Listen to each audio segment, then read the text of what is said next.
At FTNCI, we are about helping you to think through how to morally reason about important cultural and political issues.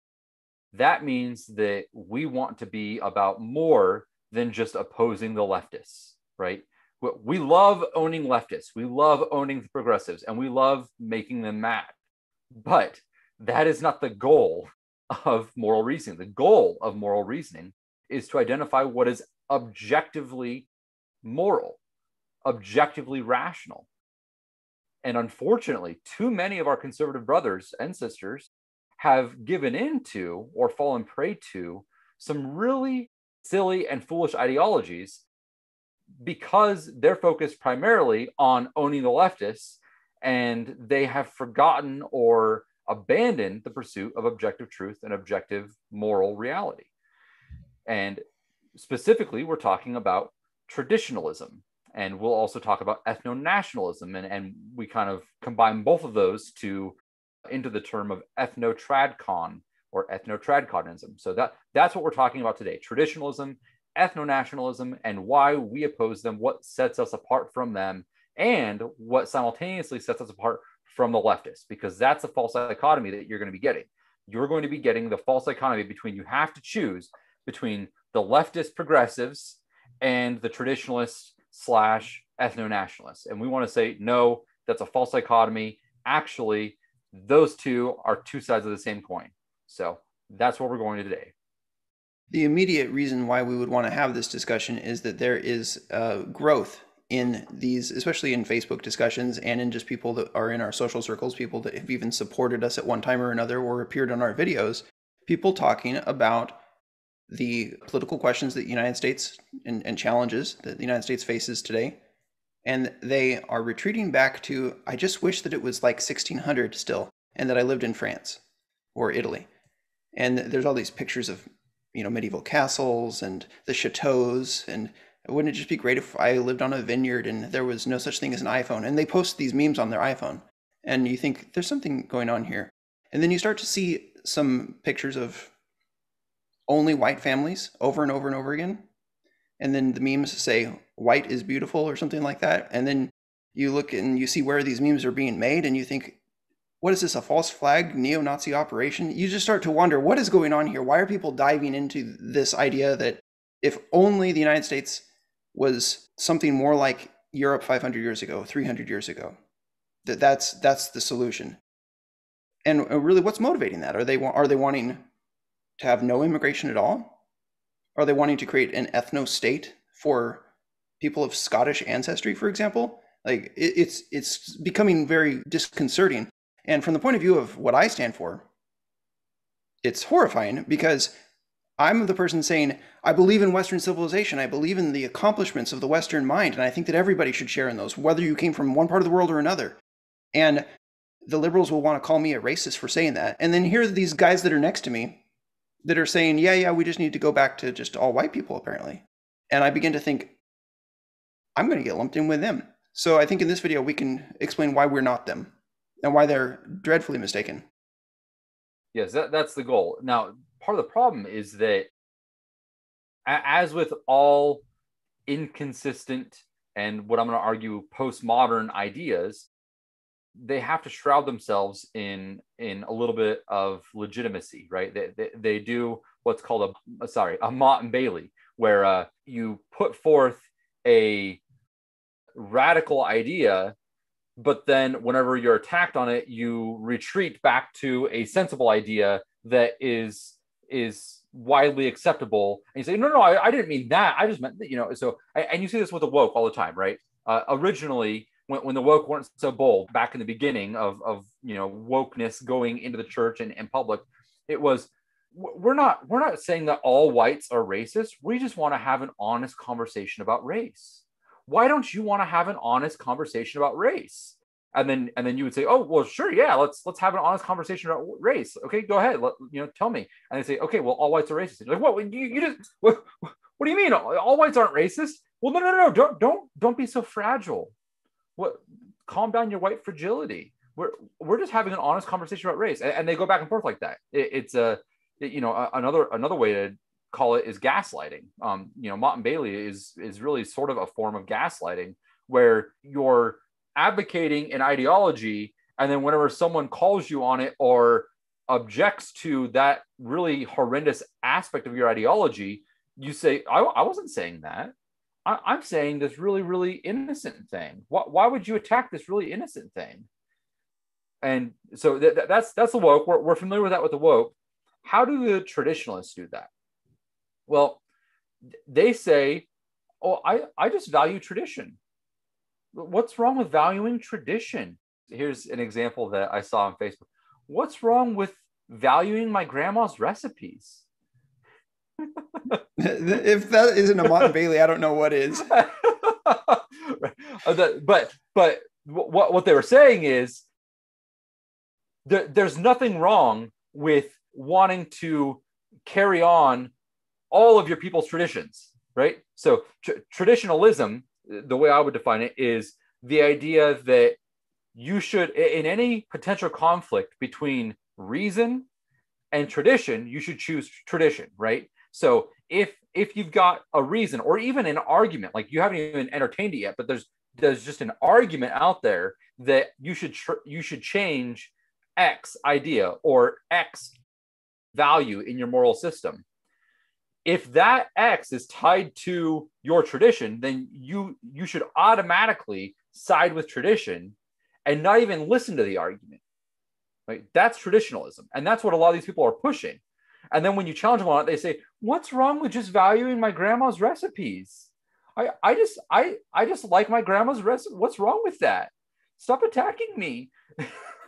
It's absolutely absurd.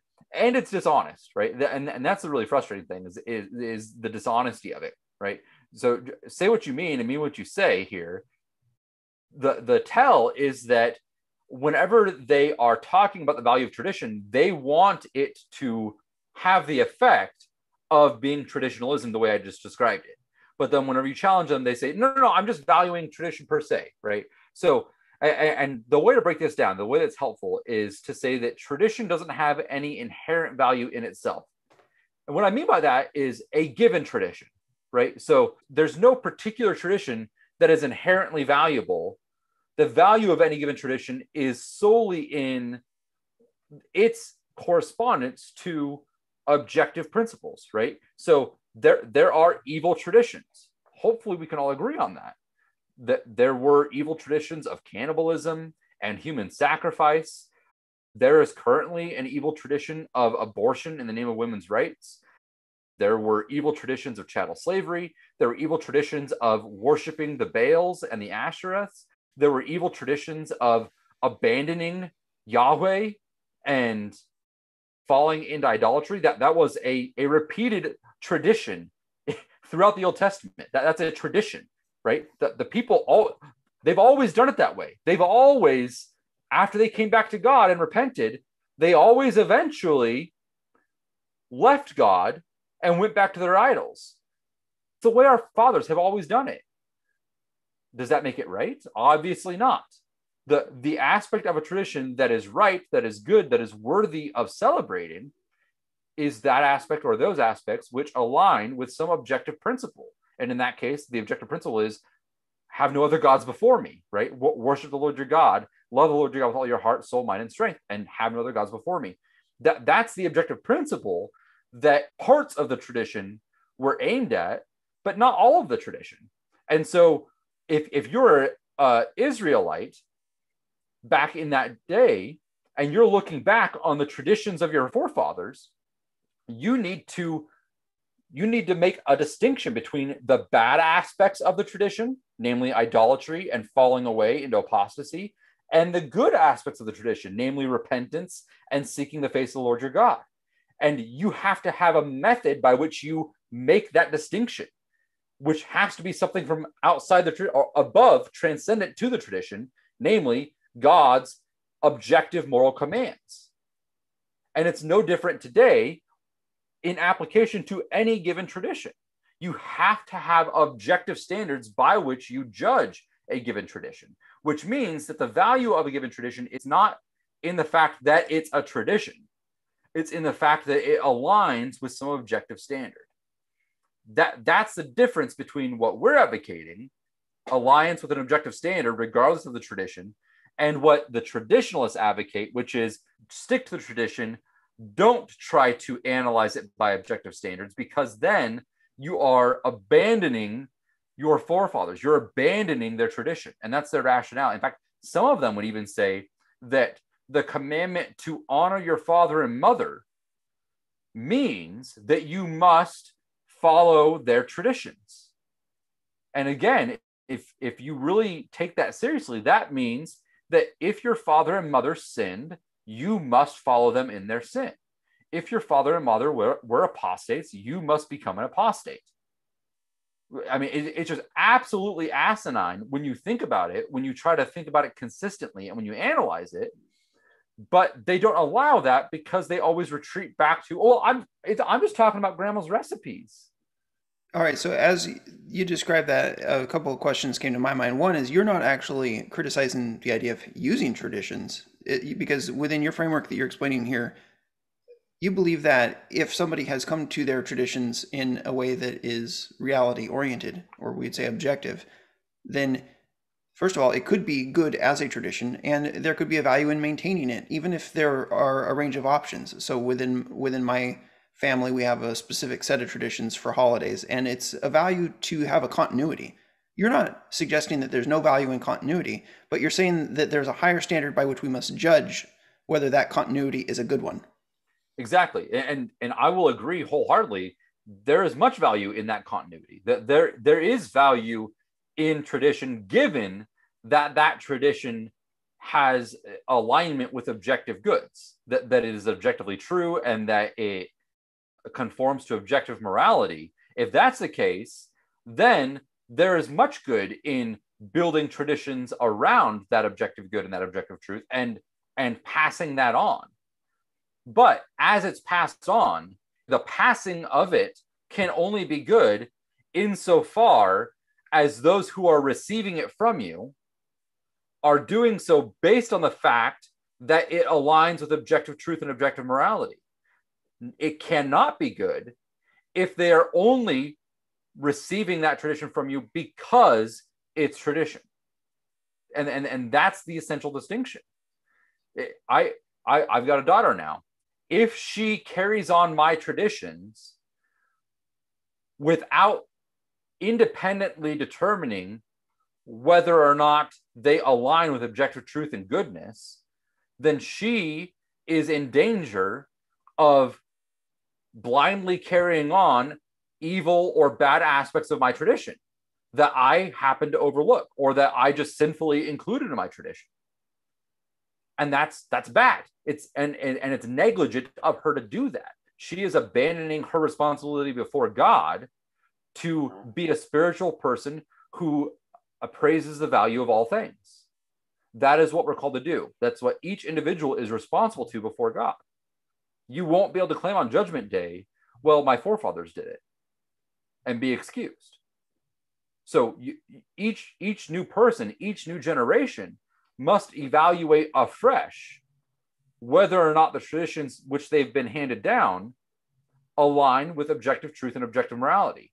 And to the extent that they don't, those traditions must be jettisoned.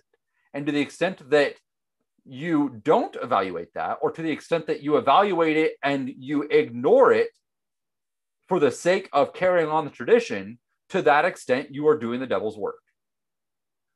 So we've been talking about method and what is wrong with the traditionalism as a method of determining morality and social theory.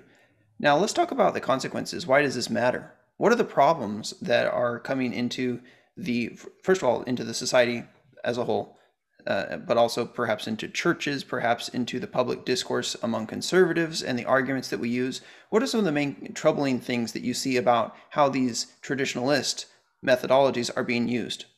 One of the major problems is that it creates a easy straw man for the leftist or the wokester to demolish, right? Because it is so obvious that just because something's traditional doesn't mean that it's objectively true or right.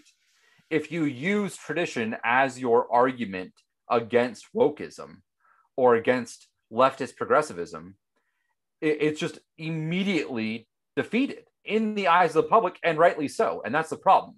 That there are people who rationally, rightly reject conservatism because conservatism is being presented to them as justified by traditionalism. And they are right to reject that, right? They're wrong to reject conservatism ultimately because there's other good reasons for it, where conservatism means free markets, freedom, individual responsibility, things like that. They should be embracing those things, but they should be embracing those things for the right reasons. They're right to reject those things when they are justified to them based on really, really terrible argumentation. And so that's one major problem. And that's one of the reasons that we want to distance ourselves from that, because we're advocating a lot of the same conclusions, not all of the same conclusions, which we'll get into here. We're advocating a lot of the same conclusions, but we want to make sure that we're advocating the right conclusions with the right arguments. Because as I've said before, and I'm sure many others have pointed this out in many different ways, one of the most effective ways to undermine the truth is to support it with bad arguments. And that's what we see going on a lot among conservatives today on numerous issues. And traditionalism is just one of the many bad arguments that conservatives are using. And honestly, it's probably because they don't know what else to do. They've abandoned reason. And so they're falling back on these crutches. And we'll talk a little bit more about that too later. So that's one major problem. Others, there are some really, really stupid implications and really harmful implications if you take traditionalism seriously. And to a certain extent, these guys are. One consequence would be something called Ludditism, where you've got this idea that there should be social pressure or even government pressure against innovation for the sake of maintaining traditional industries or traditional jobs. An example from back in the day would be if your family was in the horse and buggy industry, and then Henry Ford comes along and is trying to sell the automobile. Traditionalism would say, you've got to oppose Henry Ford, if not politically, at least morally. And a lot of these guys are going to say politically, there should be political threats or political punishment for the Henry Fords of the world who are driving us horse and buggy guys out of business. They're destroying our livelihoods. They're destroying our way of life. This is our tradition. This has been in my family for generations. The point is, there's this mindset that you have a right to carry on perpetually what you think that your family has always done. And they're always arbitrary where they draw that line, right? Because if you go back far enough, your family was once picking berries and chasing wild hogs in bear skins, right? Like if you go back far enough, you wouldn't want to maintain that way of life. So they always go back to some arbitrary point in time and say, from this point on, that's my family tradition, and I have a right to maintain that forever in perpetuity, even if that means enslaving others or forcing others to help me maintain it. And that's the implication of that, especially if it's legally required, that nobody can innovate in such a way. What you're basically saying is that other people have to be able to pay me what I've always been paid. So we're gonna set up the laws so that if anything interferes with people's demand, we will restrict the supply of something so that the demand for it it disappears, and so that people will continue to demand what I supply. Mm-hmm. And not just what I supply, but where I supply it, how I supply it. They want to be able to make all of reality and all of society revolve around their dream of carrying on their way of living forever. It's not that they want to be left alone to go and live how they want on their own power by their own means. That I wouldn't object to. I would say, amen, I want to do the same thing. It's going to look differently between you and I, but in principle, I want to be left alone. I want to be left alone to live on my own power as I see fit without you intruding, right? That's not what they're saying. They're saying they want to be able to manipulate society and politics and the economy in such a way that they're able to leech off of others, leech off of the productive power and energies of others in order to maintain their quote unquote way of living forever. They want to enslave everybody else to their traditions. A similar pattern to this what do you call them? The Luddites? Yeah, Luddites. Yeah, yeah. Is the idea of opposing immigration, because you think to yourself, well, when my parents were growing up in this town looked a certain color, and now it's starting to look like a rainbow. And somebody, like the Mott and Bailey style argument, they propose ever so gingerly, but what's wrong with wanting to grow up in the same kind of environment that my parents did? But what is the meaning of that? Yeah, what is the significance of people of different skin colors living around you, right? There shouldn't be any significance to that. The charitable way that they can mean that is that it's people of different cultures, of different values, of different ideologies. But the problem there is that there's no inherent link between culture, value, ideology, and skin color. So what the question is, would they object to people of different skin colors living around them who share their same values, their same culture, their same ideology? Or is it really that they don't care about the values and ideology? They're just using that as a Mott and Bailey for what they really care about, which is the different skin colors. I think part of their motivation might just be a sense of loss of control, because with change, you cannot necessarily predict what the change is going to be. And if there were, for example, if all of a sudden in my neighborhood, 3/4 of the families moved away and brand new people came in and they came from all parts of the world, I'd kind of want to know who they were and what they believed before I would consider them my neighbors and build trust. I'd want to know, for instance, that they're not antithetical to my values or my personal safety. Absolutely, and that's totally legitimate.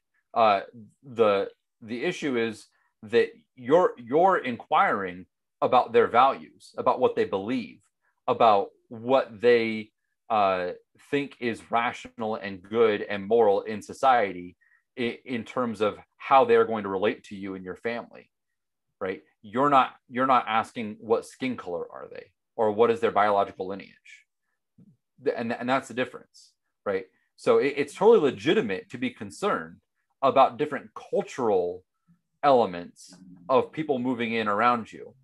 But here's the thing, and here's why I don't believe a lot of these Tradcons or ethno-nationalists who use that type of argument. I don't believe that really what they're concerned about is culture, because the vast majority of the white people around you are absolutely opposed to your cultural standards. Like in almost every possible respect, they are your cultural enemy, but they're white. And you seem to care a lot more, like 1,000 times more about the non-white people who are coming in around you. And you probably haven't done the work to know anything about what they believe culturally. But you care 1,000 times more about the non-white people that are coming in around you than you do about the white people who are in your face opposing your culture. Just knowing that somebody immigrated to the United States doesn't tell you very much about what they believe. But for instance, if I have somebody that immigrated here from Iran 20 years ago, and now they have kids that are the same age as my kids, I can tell you a couple things. One is that they're probably more socially conservative than the average white person. And two is that they probably value the freedom that they find in the United States as opposed to living under a theocratic regime in Iran. Although they may even be a Muslim and perhaps a more liberal Muslim.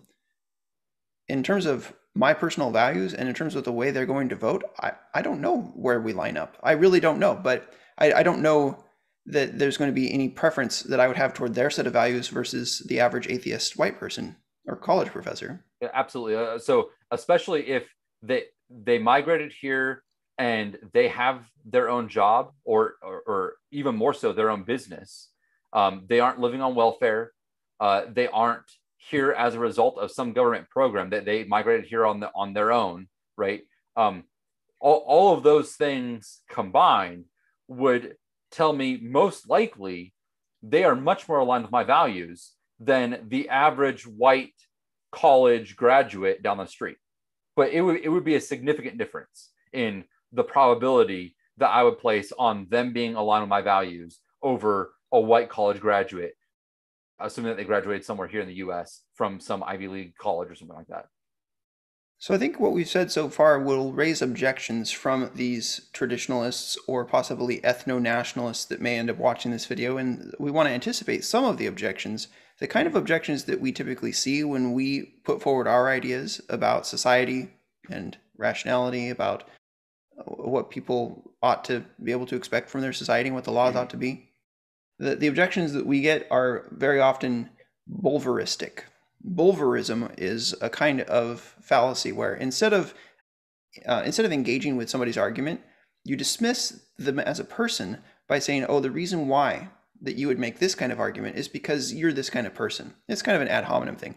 And so, for instance, oh, well, you guys just like Ayn Rand, so obviously you're in a mental box. You're not able to see the consequences of what you're advocating. You don't really understand what's going on in the world because you believe in Ayn Rand's ideas, or because you're too much of a libertarian. Well, that's really a way of turning off discussion. It's not a way of inviting discussion. It's a way of turning off being able to let the ideas compete against each other. And so what we want to advocate is transparency in what we believe. And sometimes that leads to conflict. When I say, please be transparent about your belief, and somebody says, I don't want to do that. That's going to cost me too much. Well, one of the things that FTNCI is willing to proudly do is to say, we know it costs a lot to advocate what we believe.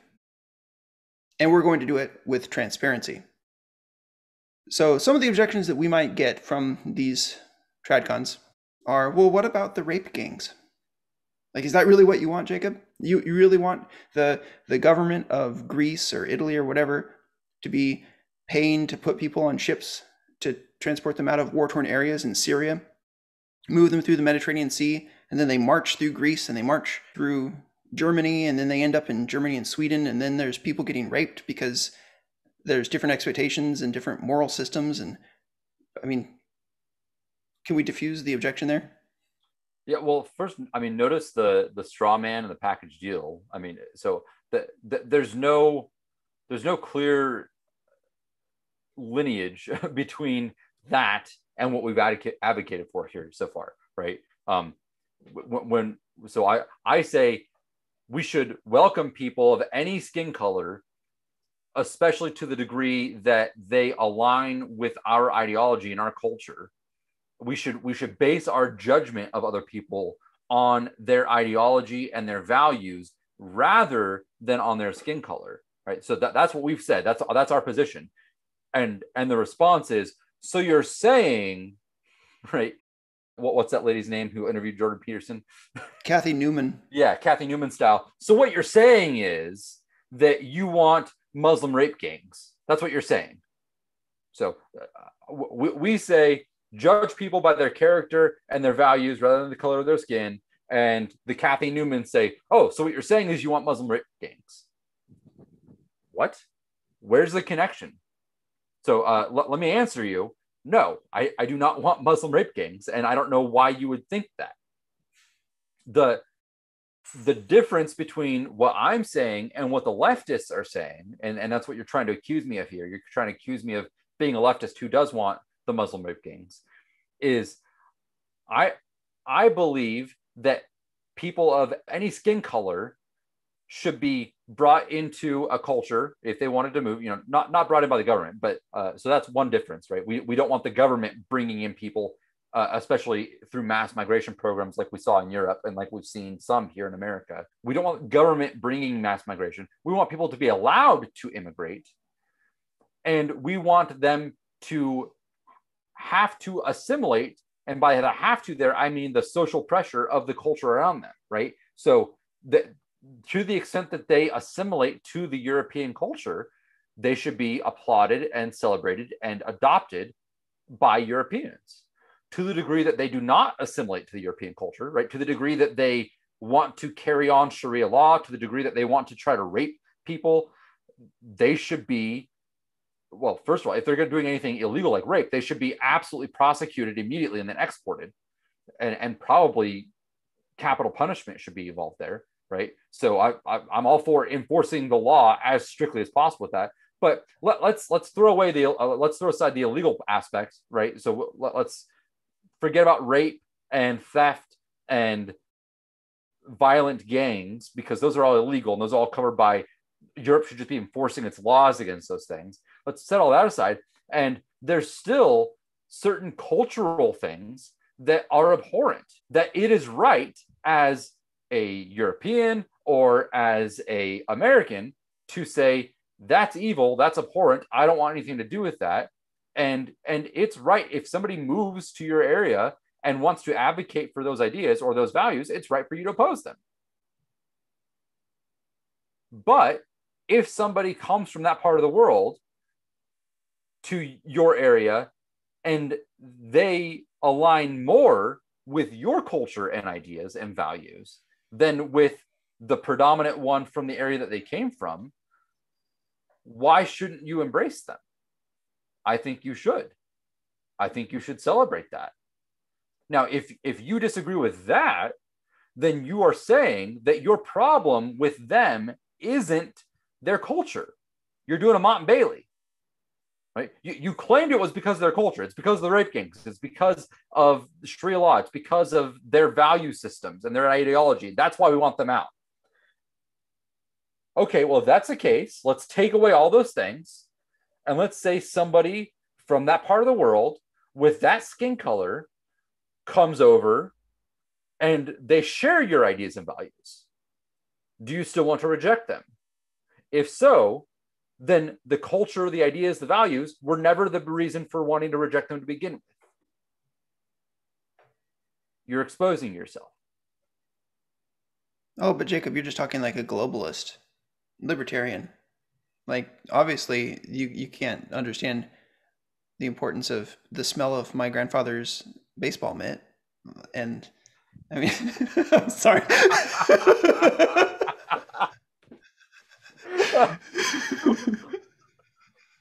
What?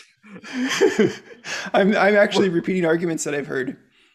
Yeah, what does the smell of your grandfather's baseball mitt and globalism have to do with judging people by their character and their values rather than the color of their skin? Could you explain that to me? I don't think I can. So I will say Exactly. thank you for following our video so far. And if you'd like to continue hearing where our minds go, for patrons for $1 a month, we have extra extended audio, and you can get access to that at christianintellectual.com/Patreon. And in that segment, we are planning to discuss what is going on epistemologically behind this faulty method. Why would somebody need to have this faulty method? And then especially, why is it so desirable or so common that there is an evasion happening here, a lack of transparency about what we believe? And so we're going to get into more depth about that. Closing thoughts for our audience, Jacob. We're going to talk about this more in the patron only section, so this is why you should become a patron. But the real fundamental root here is that the traditionalists and the ethno-nationalists, and if you want to put them together, you get the concept of ethno-Tradcons. The common fundamental root here is the same fundamental root of the progressives and the wokesters. And that is a postmodern rejection of reason and objective truth. It's a postmodern rejection of objective standards and objective principles. And whenever you reject objective principles which transcend what's popular today for the progressive, or when you reject objective principles and standards which transcend what was popular 100 years ago for the traditionalists, you have to rely on something else to function in reality. And the traditionalists just happen to choose what was popular 100 years ago, and the progressivists just happen to choose what's popular today. But the common feature is a rejection of what is objectively, transcendently true. That's the fundamental issue, and that's what we need to address. That's what you need to challenge yourself on. Are you oriented towards objective, transcendent reality, or are you caught up in the subjective, the arbitrary, the postmodern? If so, you're part of the problem.